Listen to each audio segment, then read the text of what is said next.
Hello guys and welcome back to my channel. I want to say a big thank you to all my new subscribers, my returning subscribers, to all those of you that have been engaging with my videos. You guys are awesome. I say thanks a lot. To those of us that are visiting my channel for the first time, you are welcome. My name is Felix. On this channel, I talk about opportunities abroad. I talk about relocating abroad via education route and occasionally via work route. I talk about fully funded scholarships, partial scholarships, no tuition universities, cheap universities, budget friendly countries, and a combination of all these stuffs. So if information like these are what you're in search of, I want to assure you you're on the right channel. All you need to do is to join the family by clicking on the subscribe button. It's simple and it's free. I want to encourage us to keep trying, keep applying. Sometimes these things are not as easy as they seem. So please keep trying as many opportunities as you are qualified to. Continue submitting application. It's my earnest prayer that God is going to grant your heart desires.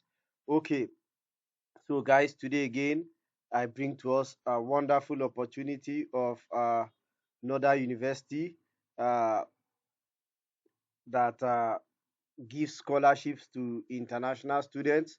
They give partial scholarships to international students.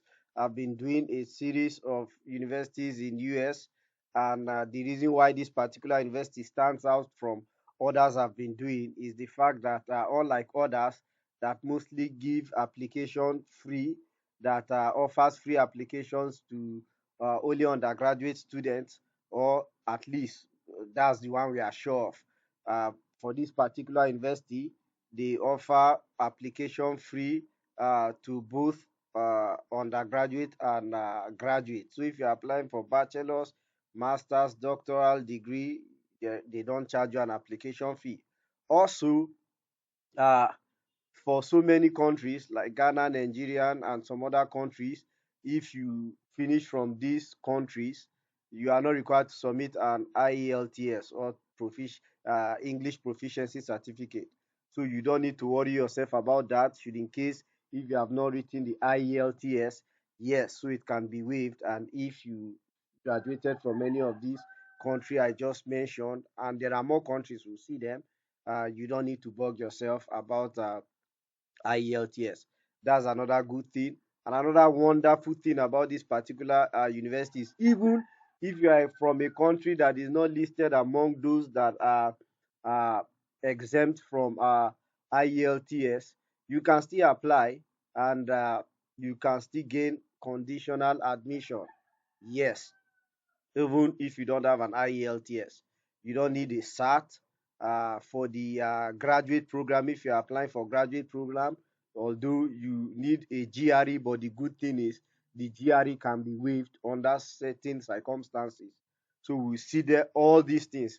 So and another wonderful thing is you don't need to bother yourself about credential evaluation, which is one of the major obstacle that is preventing some international students from applying to the US. Yes, these things could cost some quite a good amount of money sometimes, ranging to hundreds of dollars. Yes, so as much as possible, I try to bring content that will, as much as possible, be budget friendly to us. Yes, so if things like this are what you are in search of, stick with me as we go through this particular university together. Okay, so the university we are considering today is University of Bridgeport.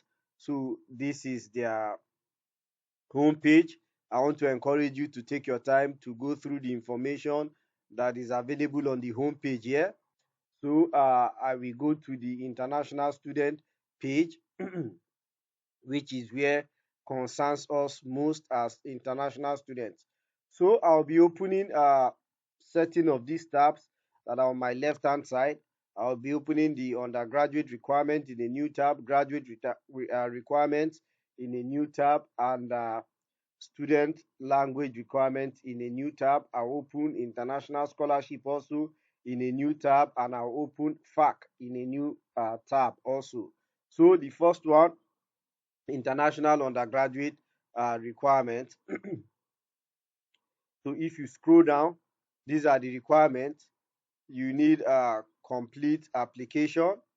So if you want to submit an application, you can just click here. You can see the application fee will be waived for all students. Then academic records, you have to, for applicants who have not received their secondary or high school certificate or diploma, you have to submit. If you have not received your secondary school certificate, then you have to submit an official or notarized or certified or attested copy of all senior secondary school records. These include mark sheet, academic transcript, final result, diploma, and degree certificate, such as the likes of all these. Okay. So, and if you have attended a post-secondary institution, something like what we call remedials in Nigeria and the likes of them, you may want to submit that. That may strengthen your application. Then for those whose graduates who uh, did their secondary school in a country where other language, where language is other than English, is the medium of communication, and your diploma or your certificate is not in English, you need to translate it. Okay. Then for the proof of English, that's another thing you need. So international students are required to submit official proof of uh, English proficiency dated within the last 2 years for direct admission into an academic program. So shortly we'll be seeing the list of ways that you can demonstrate your proficiency in English. They include such as TOEFL, IELTS, Duolingo, and PTE. So I'll click on these ways you can demonstrate, and I'll open in a new tab. Let me just finish this so that I will know I'm not coming back to this. Then, of course, you need a personal statement that is ranging from 250 to 500 words, clearly explaining why the particular academic program was chosen, what the degree will do for the applicant's personal and career development. So please take note to all this and try to tailor your personal statement in accordance to their requirement. Then you need a copy of your passport and a proof of funding. So let's check out the English requirement. So if you scroll down, you will see the various language requirements. TOEFL, these are the scores for TOEFL. If you are going for undergraduate, 75. If you are going for what do you call it, graduate, uh, 80. IELTS 6.0 for undergraduate and 6.5 for 6.0 for masters and MBA. Then PhD, you need at least 6.5. Then let's just scroll down to the main thing. Then if you have a C, any of the C series, C4, C5, C6 in your English language in your WAEC, for those of us that are from West Africa, so you can see them. Then if you further scroll down, so these are all the ways you can demonstrate your English language. An official letter certifying completion of English language service and all those stuff. So then if you are from any of these country, the country that are listed here, see them here: Bahamas, Botswana, Ghana, Guyana, Jamaica, Liberia, Namibia, New Zealand, Nigeria, Sierra Leone, South Africa, and the rest of them. If you finish from any of these countries, then you don't need to uh, all you need is just your secondary result. Okay, so that's that for the undergraduate. So let's go to the international graduate requirements. So let's check it out.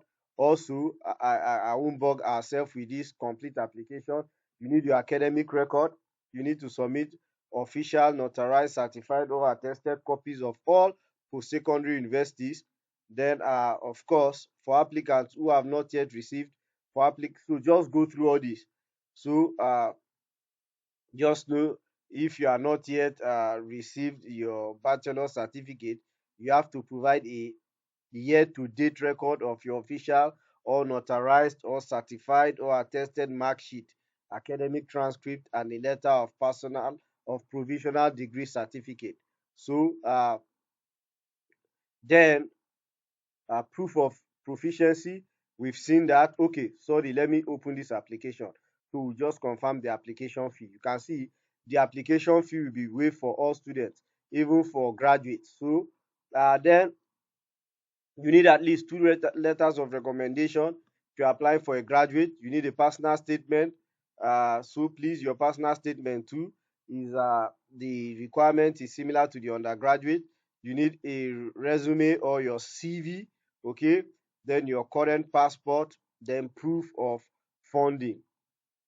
Let me open this proof of funding. I think that's where they talked about GRE. Then they said additional requirements by programs. So some programs require you to submit GRE, but those GRE can be waived. Then let me see where that is stated.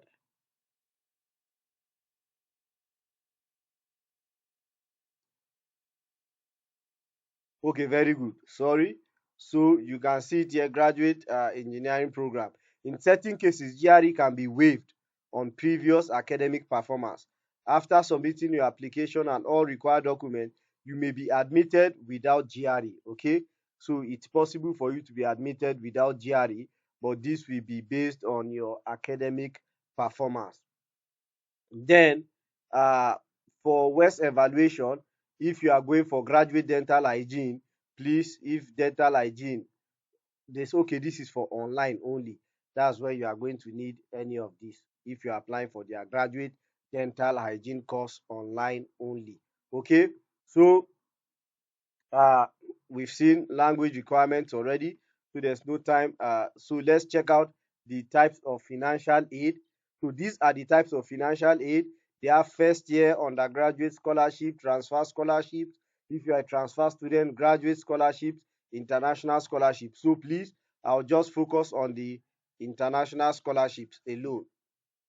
So they have what they call trustee scholarship, which is $20,000 per year.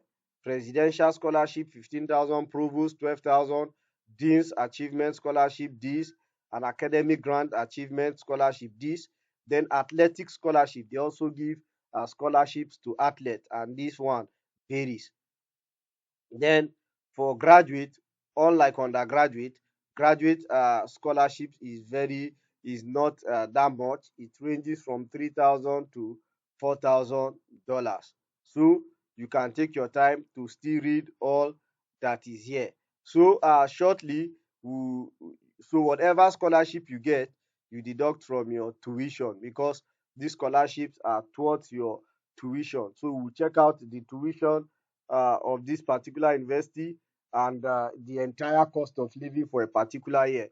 So you could have an idea, if you get a scholarship, what you still pay, if you can afford it or not. That will be the major determinant factor if you are to apply to schools such as this. Then the undergraduate cost of attendance. So the tuition is $35,760. Then food and housing is 16,350, bringing it to a subtotal of this. Then for other miscellaneous expenses, the cost of estimation is going to get to this. Okay, so whatever scholarship you get, it means for this you just need to have your food and housing allowance at least ready in your account. Then if depending on the scholarship you get, you subtract it from this. Please, for those of us that are applying to graduate programs, this is just for undergraduate. For graduate, you are charged, most school in US charge you per credit. Okay, so it depends on the number of credit you are doing. You multiply it by the number of hours. So they charge you if you are doing maybe like 3 credit. If a course is 3 units and you are doing 10 of those 3 units, that's 30, right? Then you multiply by the number of hours. You check the price for one course, you multiply it by 30 and multiply by the number of hours. That will give you the idea of how much you are paying for your tuition fee.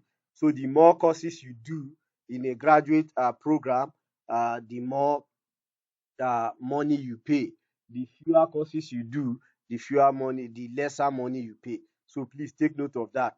So this is for undergraduate. So however, for housing and you could gain idea of what you will expect to pay for your cost of living, such as housing and feeding. Then okay, frequently asked questions. Let me see if there is anything that is important that we can do here. Okay, how much is the application fee? We've already settled this. The application fee will be waived for all students, both graduate and undergraduate. Okay, so I think we've already seen everything I would have liked to discuss here. So let's proceed. Then academic programs. The school have lots of programs. That's the good thing. They have lots of programs you could choose from. So please take your time to check them out. Yes. Then if you want to apply to this, you can see they have lots of courses that I think they have everything for almost everyone. So that's another advantage. Then if you want to apply, you can just click on this apply online. I open it in a new tab and it brings me to this login page here. So if you already have an account, you can just log in. Or if you don't, you click on the click here to create an account. So once you click there to create an account, you enter your email, first name, last name, and date of birth. So the good thing is you can see calling. Okay. Uh, the good thing is the admission is on rolling basis. Okay, it means you can apply almost anytime, and anytime you apply, you will be considered for the next intake. So the application is on rolling basis, and that's another good advantage. And I think they have a sort of a quick decision time. If you apply, I don't think it's going to take too long to get the outcome of your application. So guys, I wish you all the best. Thank you very much.